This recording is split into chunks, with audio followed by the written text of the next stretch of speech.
So thank you very much. And let me, at this point, take the opportunity to thank these organizers and, of course, the PACM staff, as we've done. But in particular, I'm just going to mention the 4 organizers who also chaired sessions. So I can read it off here, right? So Roy Goodman, Panos Kevrakidis, Jerry Mazuola, and Ed Kerr. So let's give them a round of applause. So this has been a very nice meeting for me, and in some sense a bit of a trip to the past. I can't remember when I first met Michael, but I can remember the occasion of getting together on our first paper, which was actually when, not when Roy Goodman was working with us, but when a former postdoc of mine, Nathan Kutz, who also had a connection with Bell Labs. He had a postdoc with industry, an NSF postdoc with industry, and in his case, industry turned out to be Holmes Labs, where he worked with a group building new kinds of lasers, and we co-opted Michael to do some nice PDE analysis on a paper, proving existence of a model that Nathan had developed, existence of solutions of the model. The model existed. And then when Roy came, this was when Michael was still in Michigan. He then moved to Bell Labs, and we wrote another proposal, and Roy was the postdoc on that proposal, and we wrote, I think, 5 papers, some conference papers and 3 archival papers together. And I have to say that yesterday morning's session for me was kind of like a qualifying exam all over again, and I had to remember all of these things about nonlinear optics. It was really a lot of fun. Anyway. So one more connection.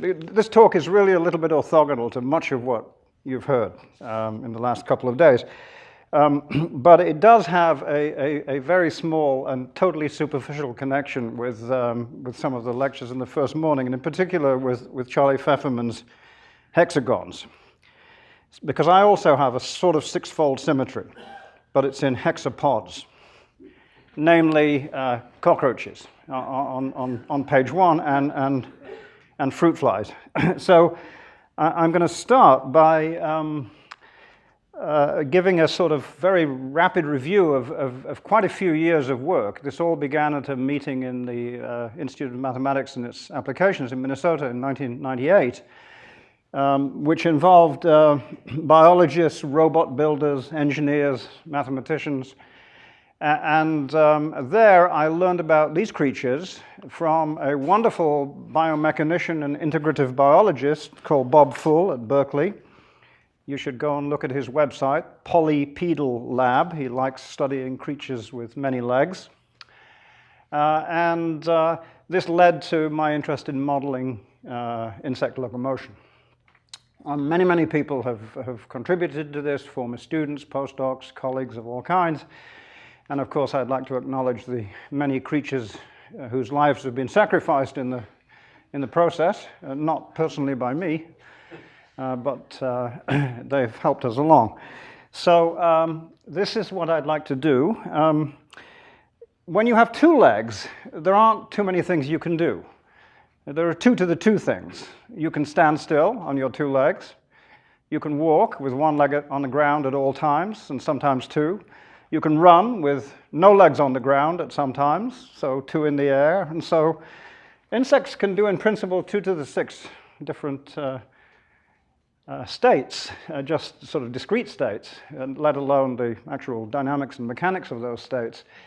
But in fact, they are rather conservative in what they do. They use a rather limited range of gaits. So in walking slowly, they use what's called a metachronal gait, in which they lift 1 leg at a time.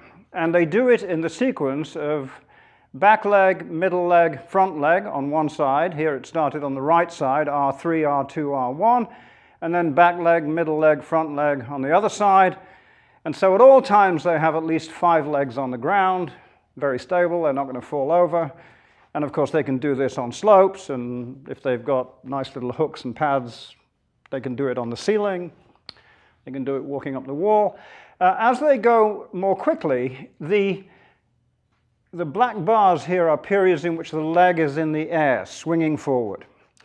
Those swing phases remain of approximately the same length, and the stance phases, when the legs are on the ground, get shorter.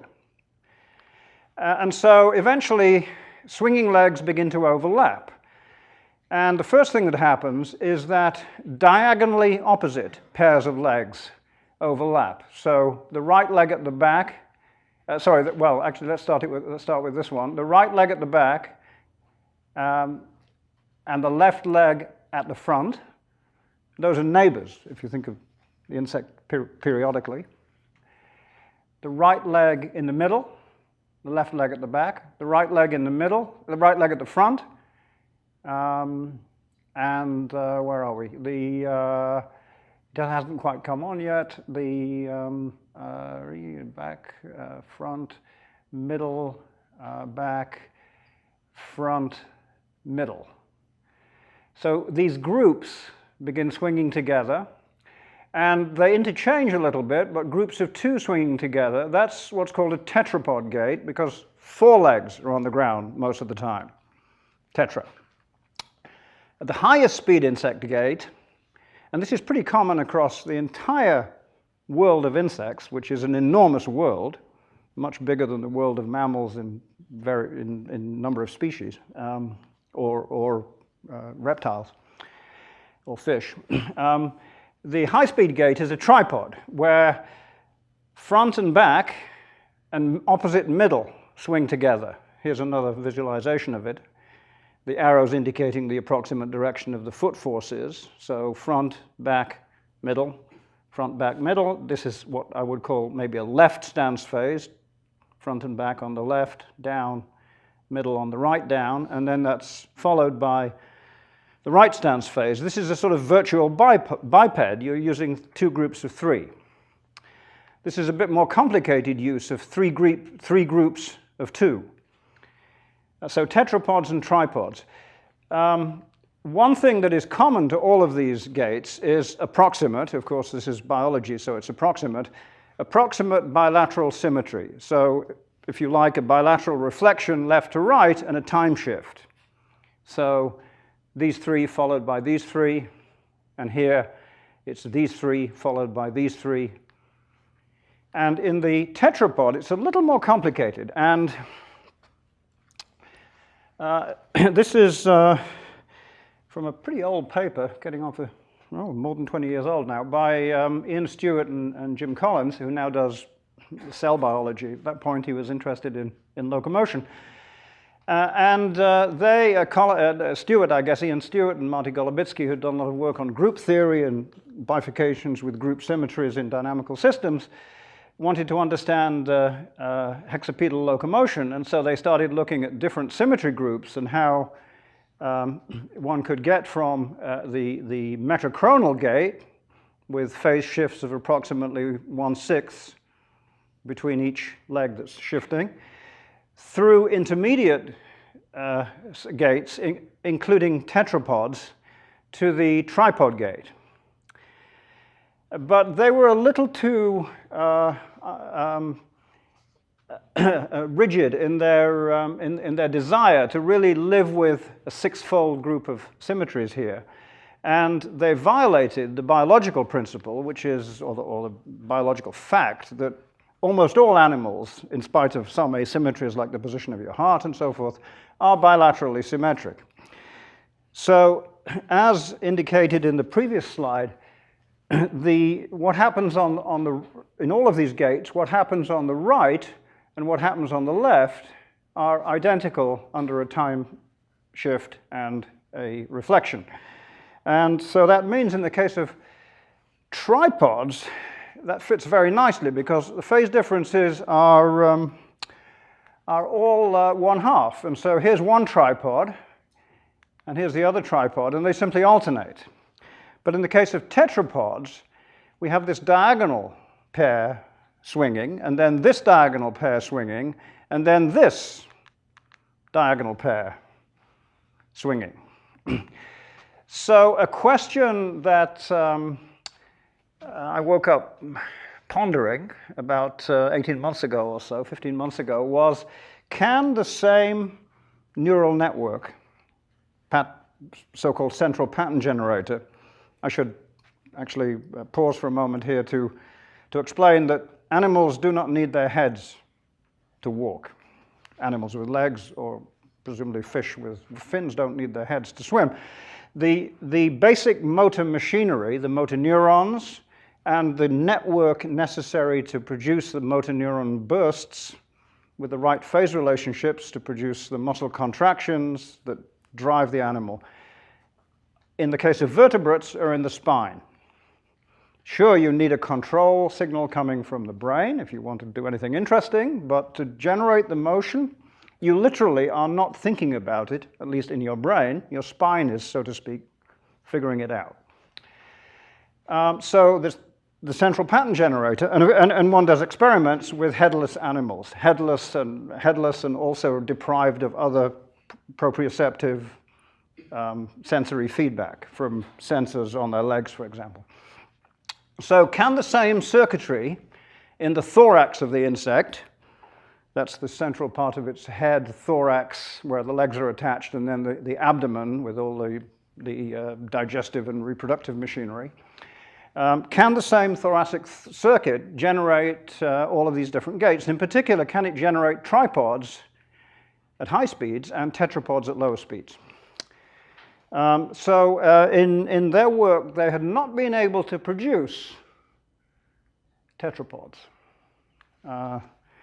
So I'm chasing tetrapods.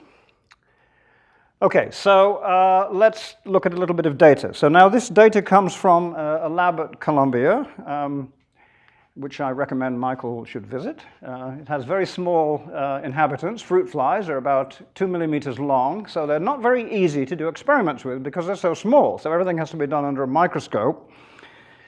The great thing about fruit flies, though, is that there are enormously many different, artificially created, genetic lines with various sorts of interesting defects in their nervous systems in particular. There are blind flies, there are flies lacking other sensory inputs, there are flies with various, you see here we've got all sorts of little hairs on their legs, those are touch sensors, there are little plates covered in hairs which get bent when the joints of the legs change angle, and they report on the angle, the angular velocity, possibly even the angular acceleration of joints. There are strain gauges embedded in the surface of the exoskeleton, which measure forces, and they're aligned in different directions, so they, in fact, in principle, can measure force vectors. There are lots and lots of sensors, and if one can select genetic lines which have particular subgroups of cells that are inactive, then one begins to be able to pick apart the machinery. So this is Richard Mann, and this is what he does. He flies across, or his postdocs run flies across a glass sheet and use frustrated total internal reflection to image the points where the legs are on the ground. And so he gets a good picture of stance legs. And so here is a video of a fly with his path across that glass sheet tracked with software that they've written. So this is not standing for Richard Mann, but for right middle, right middle, right middle, right middle. That sticks quite far out. Left, so that's part of the right middle, left hind, right hind, let's look at this one. Right hind, left middle, right front. That's one support tripod. And then the next support tripod for this guy is going to be right hind, right front, left middle, let's see, will be right middle, left hind, left front. So let's run him once more, and maybe you can spot the tripods as they go past. Okay, and and also the path of his center of mass was traced. So and that's happening on in a tiny little chamber under a microscope. This is a visualization of the swing phases, the same convention as a previous picture. The black corresponds to swing phases. This is tripod gait, and you see it's not too regular, but it pretty much respects this succession of the alternation of the two tripods. And this is a relatively high-speed gait for a 2 millimeter long animal.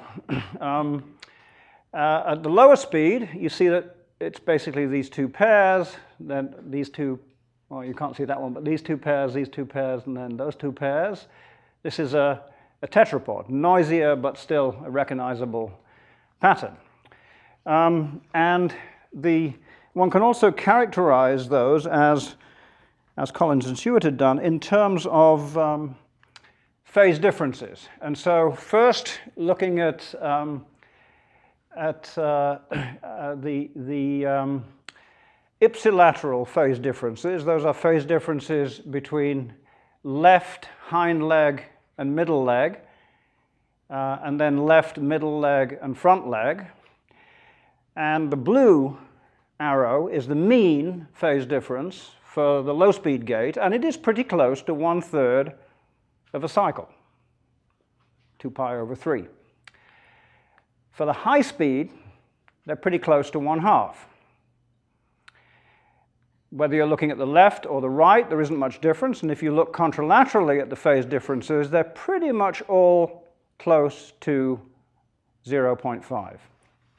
So bilateral symmetry contralaterally, but this the same sort of 0.5 phase difference symmetry in the tripod, but a significantly different, approximately 1/3 phase difference ipsilaterally in the low-speed gaits, in the tetrapod. Okay, so that's a little bit of background on at least 2 of the insect gaits. Now, with a sequence of graduate students and postdocs working with me, we have built a relatively complicated biophysically based model of an insect central pattern generator, the thoracic neural circuitry, the biomechanics, the muscles, the limbs. You have to get the geometry right, because we only get it approximately right, and we simplify a great deal. But this is the basic sort of picture we have.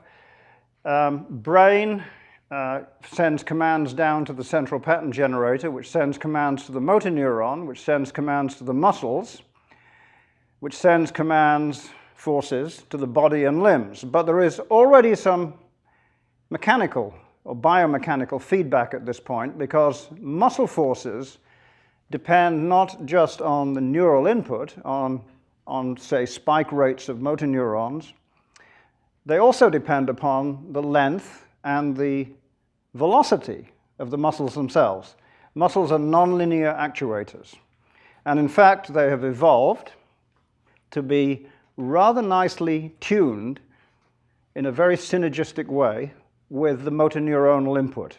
There's lots of matching of time scales that has gone on and over evolutionary time.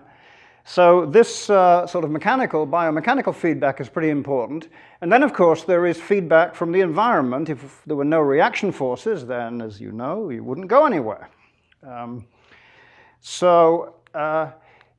Even in building a very simple model, and we began with models which were purely passive, just basically a rigid body bouncing along on a springy legs. We there are doing a pure piece of Newtonian mechanics. We then went on to build models which have central pattern generators, motor neurons, muscles, and then we finally added some proprioceptive feedback from sensors embedded in the body and limbs, force transducers, displacement, and we didn't get to velocity transducers yet. So This we have not, we've begun to look a little bit at exteroceptive feedback and, for example, processing input from antennae. Cockroaches use their antennae to judge distance from objects, and so you can run them down narrow passages and they stay nicely in the middle. They also use, fruit flies use vision to fly down narrow channels and so forth. Okay, so let's see. Yeah, okay. So this is a one-slide summary of something like 12 years of work. So we simplify the leg geometry to just looking at a couple of joints, looking essentially down at the insect running on the ground, and not, we haven't concerned ourselves with vertical motion, rolling, and pitching, but we have included yawing and lateral motions. As I said, these animals normally have at least 3 legs on the ground, so it's pretty difficult for them to fall over. And so one of the main interests is how is it that they run straight? How do they manage to be pretty stable at very high speeds when there really isn't enough time for feedback to correct their stumbles, say, during a single step, and how is that achieved at the same time as allowing enough maneuverability to be able to turn very rapidly, which animals with multiple legs are very good at turning. They can generate large turning moments without generating large lateral forces. So they're pretty good. This is why it's rather hard to catch crabs if you chase crabs on the beach. They can easily spin around and completely outfox you. So simplified leg geometries, a representation in terms of, for those of you who know, ion channel bursting neurons. There are very nice models for single neurons. Of course, we don't really know enough about what kind of neurons and what kind of ionic currents are really active in cockroaches. They turn out to be not very easy to experiment on. The stick insect is a much better subject. It's much larger, and its physiology is much better understood. But we have at least some biophysically based models of the central pattern generator. We have direct data from various cockroach species on the nonlinear length dependence of forces in muscles and the nonlinear velocity dependence of forces in muscles. So we have nonlinear force-generating actuators with also passive stiffness and passive damping. And you put all this together, and you wind up with a large set of ordinary differential equations. And this is a visualization of this little model running. Let's run it again. Right.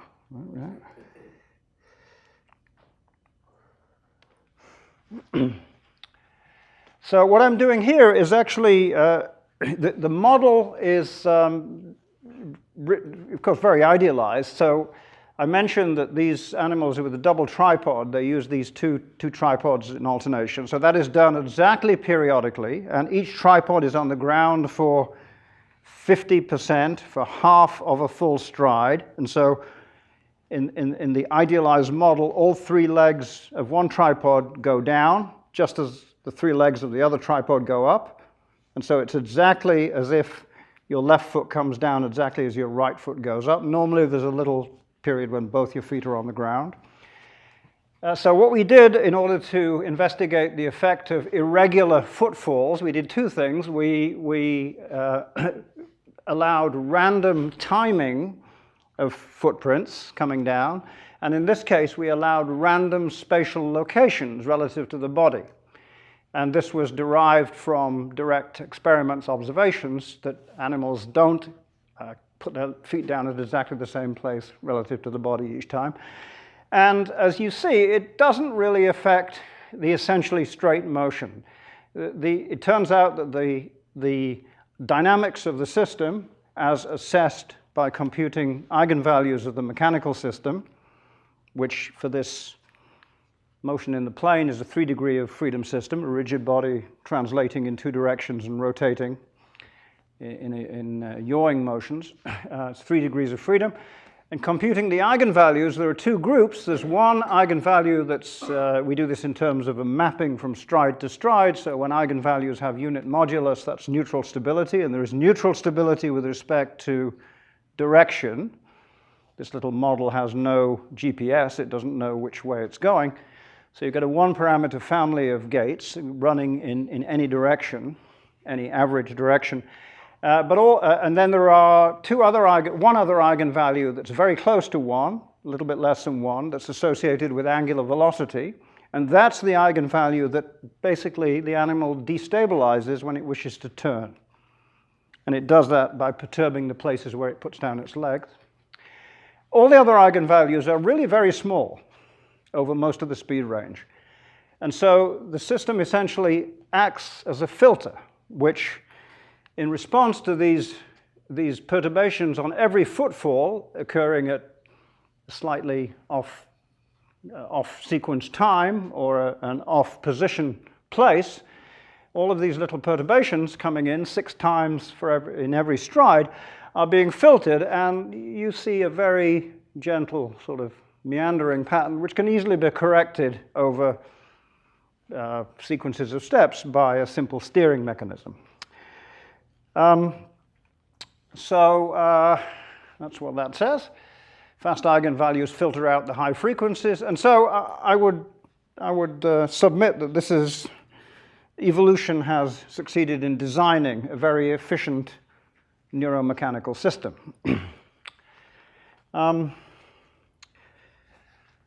Okay, so I can't resist showing you this, and anyone who heard me speak about this before has certainly seen this picture.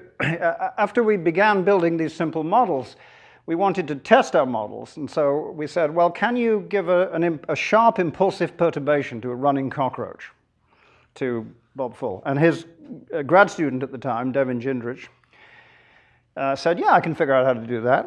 And he built a cannon mounted on the back of the cockroach.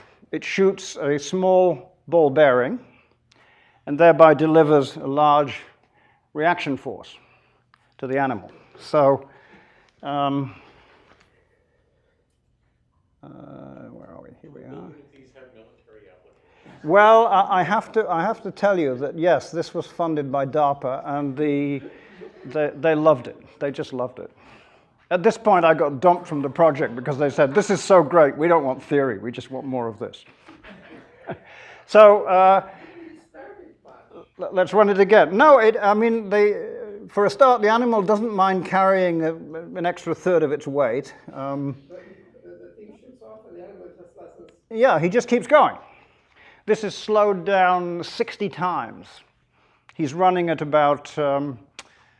this is an animal about 2 centimeters long, 2.5 centimeters long. He's running at about 30 centimeters a second, and he just keeps going.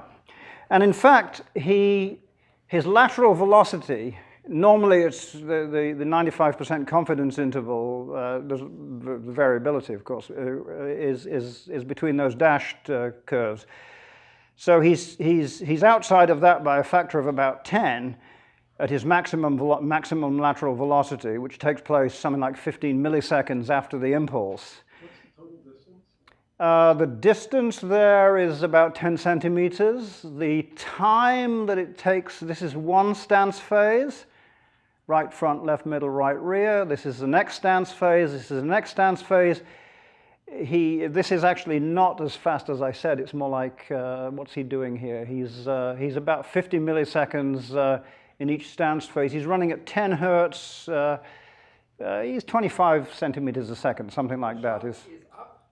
No, it's laterally. Yeah. So you let's do it once more. And you see that he is. If I'm the insect, and this is the ground. This thing is mounted slightly behind his center of gravity. He gets twisted in this direction. So his butt goes to the left, and he doesn't quite crash with the wall, but where is it? Here we go. So So you can see this thing on his back, more or less. There he goes. Right, see, he skids around a little bit, and but he maintains this double tripod gait. So the lateral velocity is decreasing and has pretty much gone back to normal. It continues to oscillate a bit after about 40 milliseconds or so. Within a single stance phase, he's pretty much back to normal. And that is taking place too fast for it to be due to neural correction. There are certainly force transducers on his legs that can get a signal back through one synapse to his motor neurons within 12 milliseconds. But then if a motor neuron fires another spike at that point, that spike has to be converted into release of calcium at the neuromuscular junction, and the calcium has to diffuse and bind to cross bridges to generate to modify the muscular forces, and that takes on the order of 20 to 30 milliseconds. So that's not going to happen until somewhere at which point the leg is in the air. And so correction takes place over several strides. But the initial correction is purely mechanical and due to the feed-forward commands that are already being processed by the neuromuscular system. So we set the same problem for our little model, and we of course know that our little model at this point has no neural feedback, and it also recovers in much the same way. Its response is a little faster. We don't have as much dissipation in our model as in the animal, but the timescale of the recovery is very similar. So at this point we had a pretty nice model, but it's very complicated. About 300 ordinary differential equations and about 100 parameters, many of which had been measured for us by the biologist, but some of which we had to guess and fiddle with. But it turns out that almost all of this complexity is in modeling the neuronal components. So we have about 24 motor neurons in our model. In the animal, there's more like twice that number. And a group of so-called interneurons that produce the basic rhythm, the bursting rhythm. And so these are neurons that don't put out single spikes, they put out bursts of spikes. This is a time series, a burst of spikes, and then a so-called refractory period. And so you can think of the burst of spikes corresponding to either lifting the leg for a levator motor neuron, or depressing the leg and standing on it and pushing with it for a depressor motor neuron.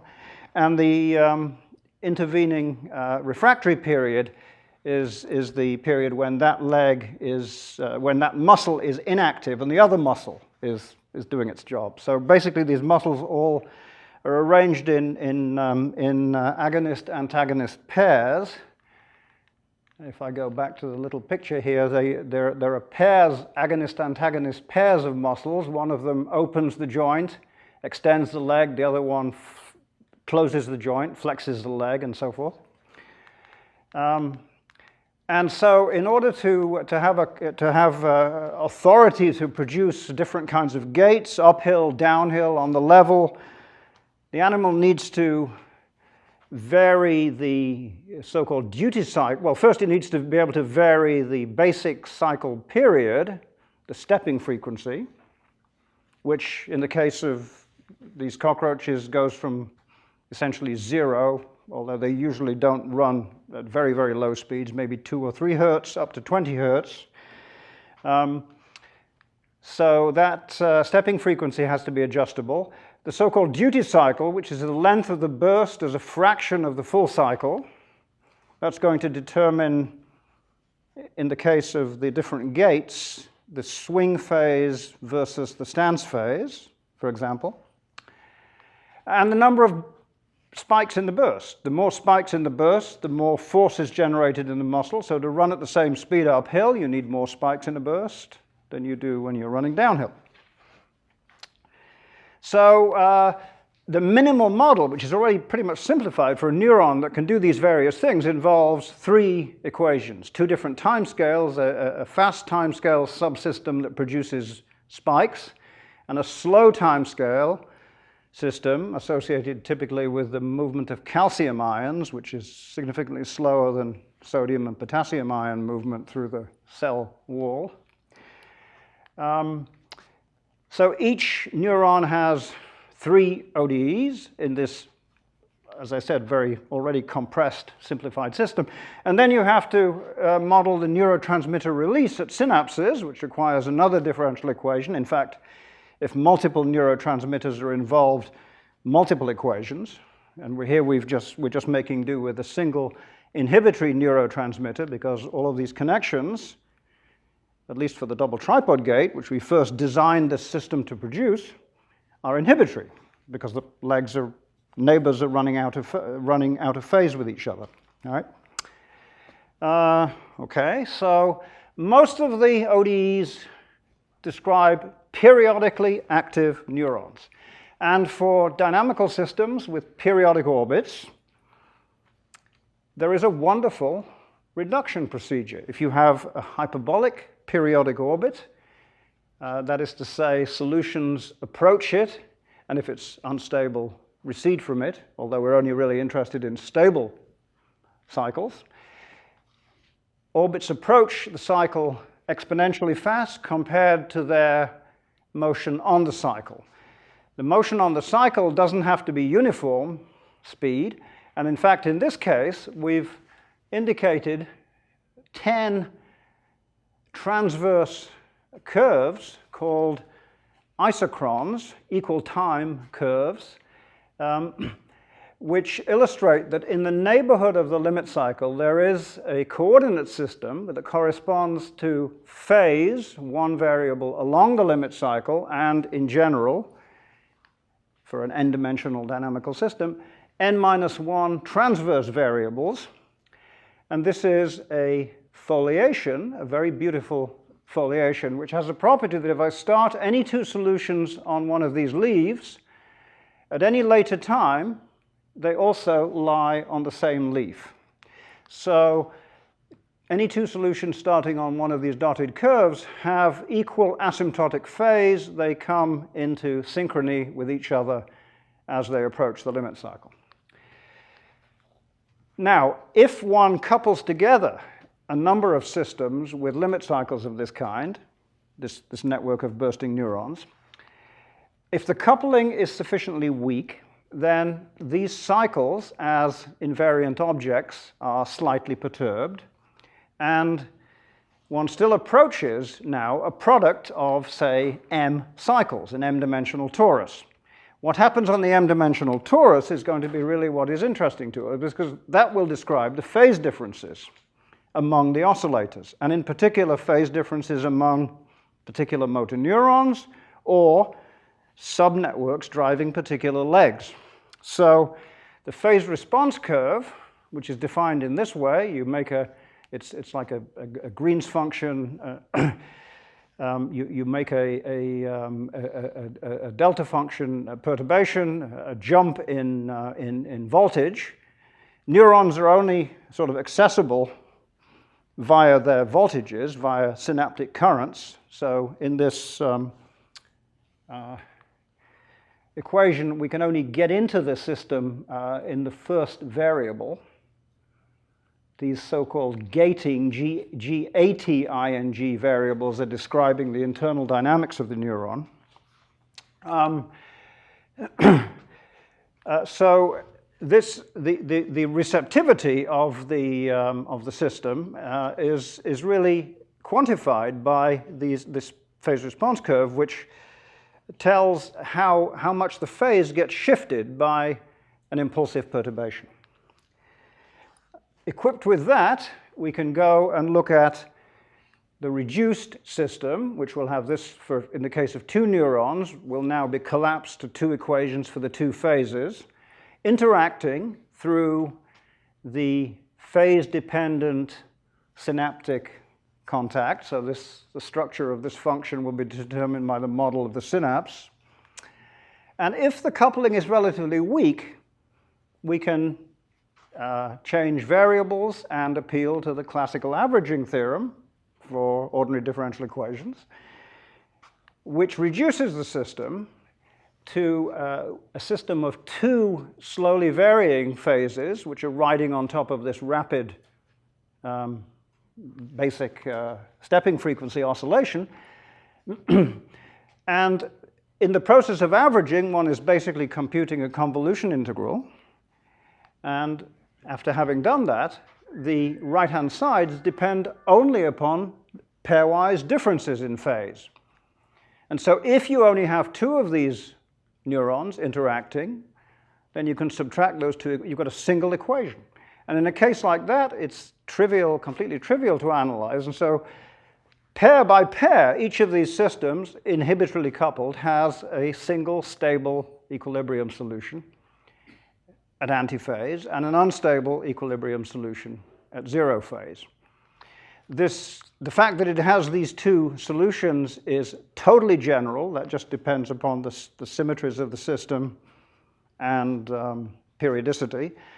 It may have additionally other fixed point solutions. In this case, it doesn't. And so we can simplify, we can reduce the system.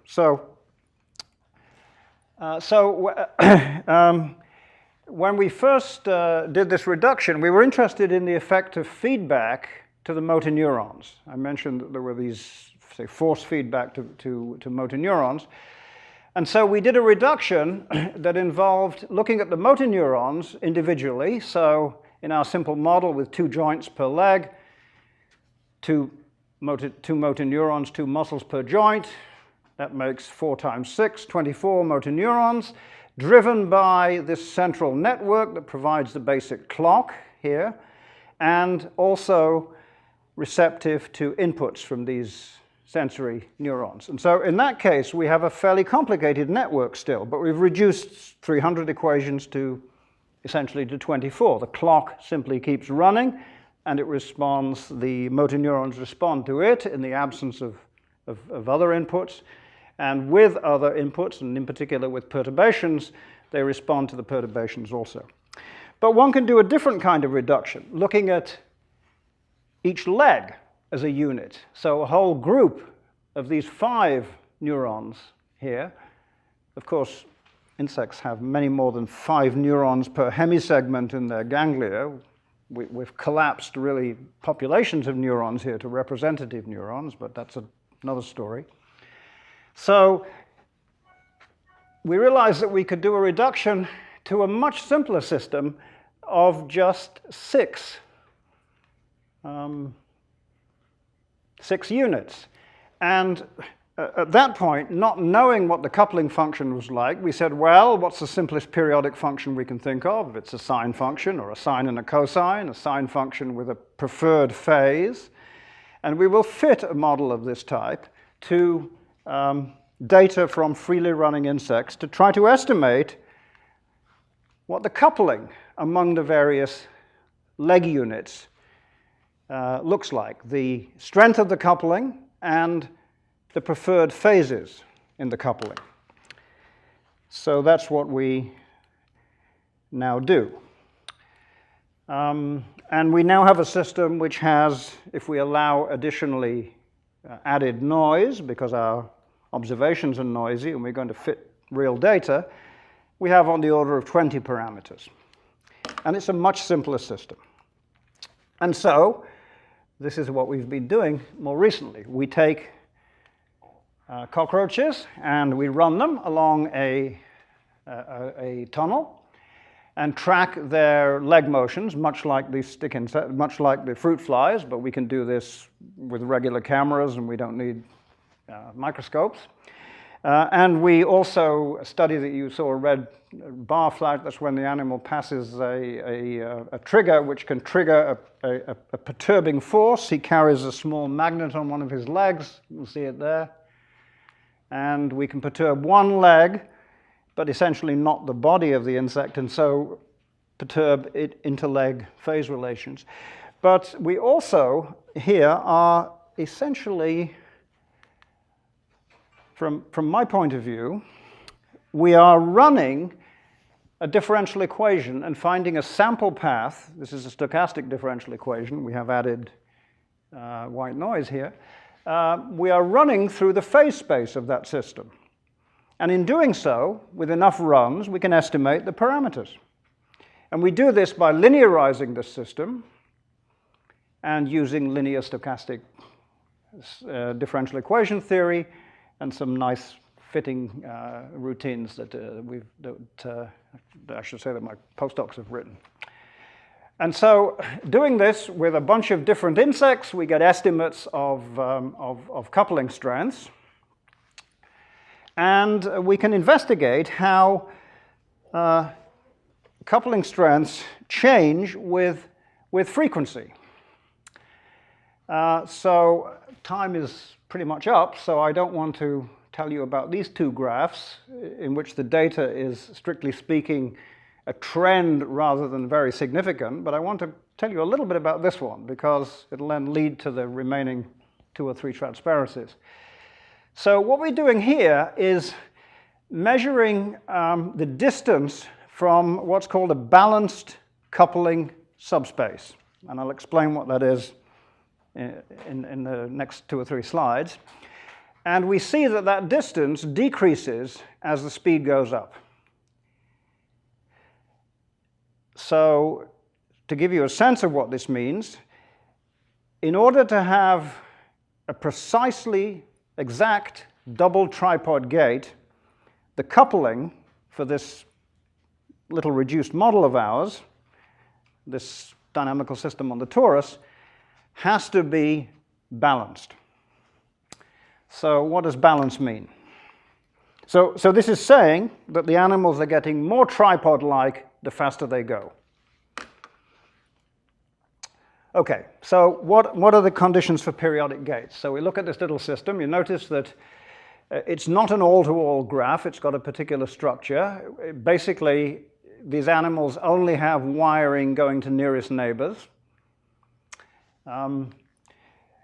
Here we've made the simplifying assumption that each of these oscillatory units in isolation would like to go at the same frequency. That's not really required. We have the various coupling strengths, contralateral coupling, and unfortunately I've used 2 different notations here. The B's are really these other C's here for the ipsilateral coupling.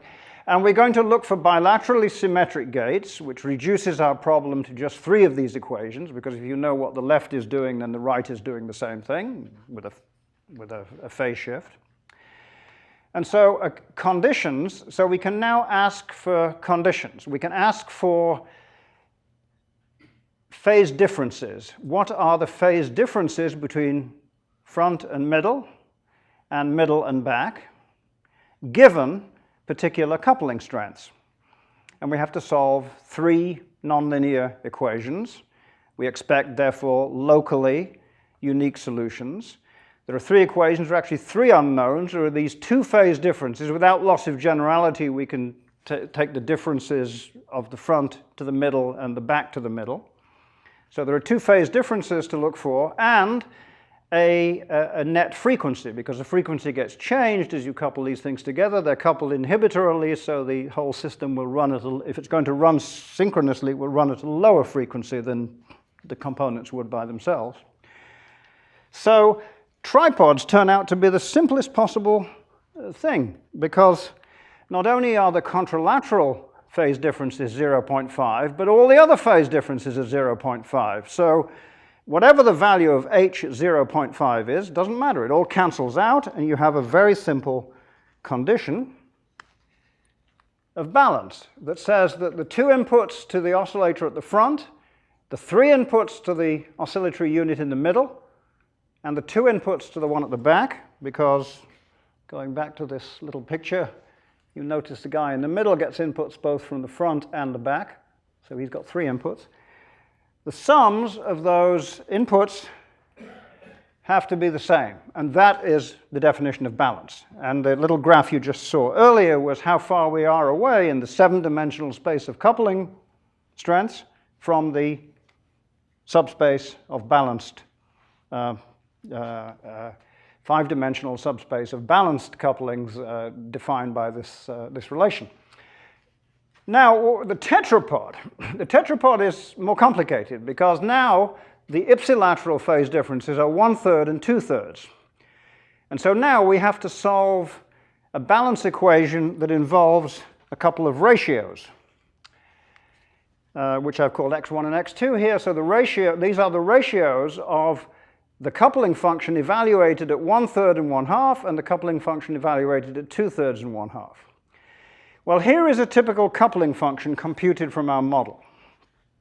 So in principle, I can look for now situations where this is approximately satisfied. And that's what we're in the process of doing. We're trying to get the tetrapod data from the fruit flies analyzed so we can figure out what these fruit fly coupling strengths are for tetrapods and for tripods.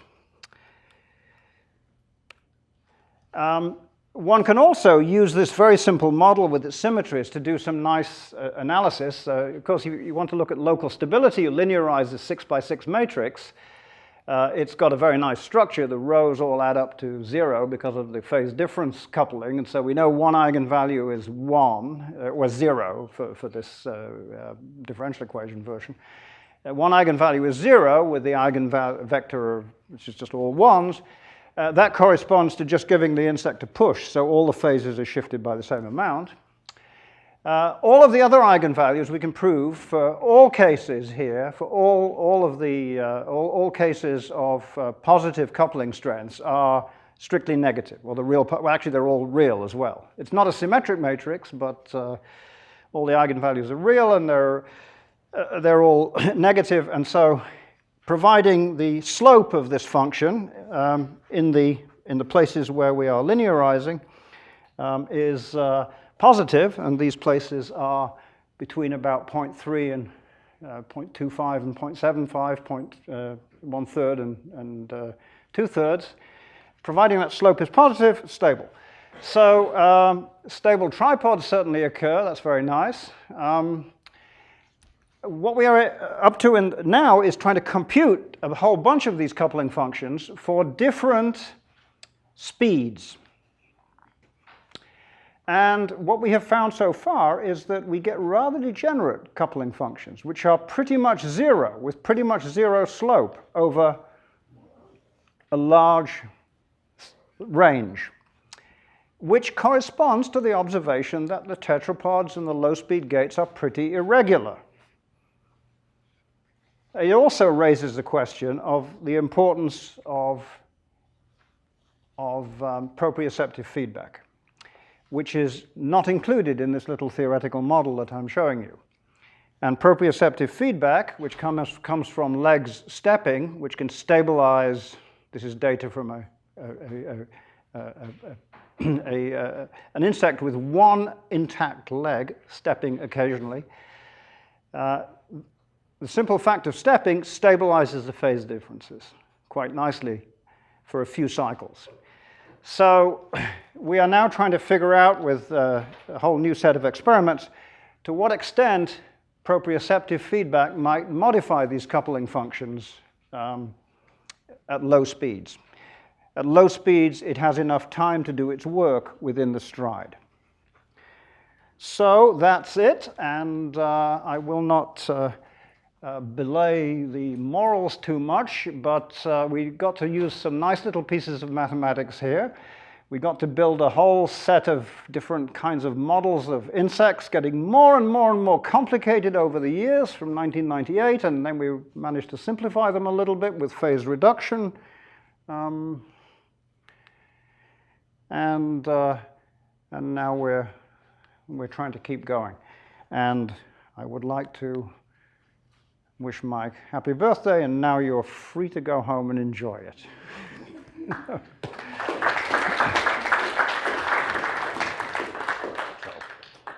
Thank you, Phil. Any questions for Phil? It's late in the afternoon. Maybe you can tell us one word about what is next in the experiments. Are they going to be blowing them up in any other directions? No.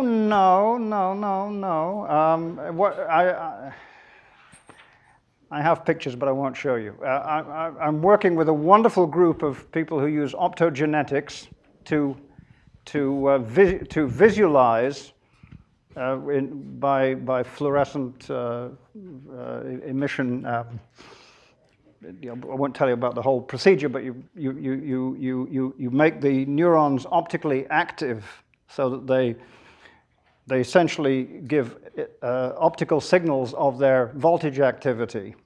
One can also invade them with laser light and promote their activity. And so we can literally image all of the neurons. We, the people who do this, they can literally image all of the neurons in a cross-section, and with suitable technology of putting slices of light through this thing, through essentially the entire brain of a fruit fly, something like 100,000 neurons. And you can image, with these different genetic lines, selected subsets of neurons of particular kinds. So there is an enormous amount of data, and that's what we're now trying to confront. So, Michael, yeah. Just a couple of questions. Is there something optimal about 6 legs? I mean, suppose...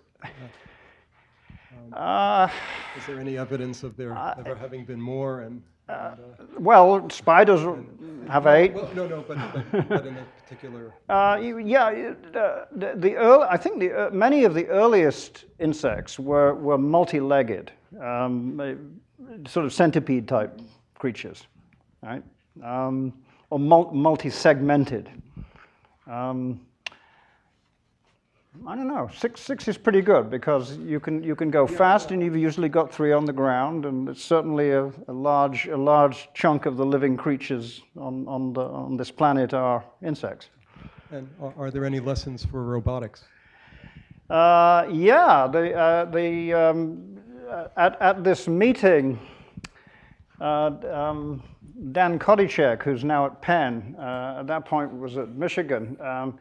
He and one of his former students, Martin Bühler, who a little bit after that went to work at Boston Dynamics, essentially during that meeting designed the first hexapedal robot. And they had the nice idea that, when you have a legged robot, you don't want to do this sort of reciprocal motion. You should just go round it. You're going to drive it with an electric motor. You should just do this, right? So you want a wheel with one spoke and no rim. And so they built this little machine, and it for a long time it had the world record in speed of body lengths per second. It's the Rex, RHEX, Rex, robot hexapod. So go to Cod Lab at Penn, and you'll see Rex doing all kinds of amazing things, jumping up and pulling with its legs and climbing walls, and so a lot has been. There's a lot of biological inspiration that's been used in robot design, but not a great deal as far as the sort of sensing.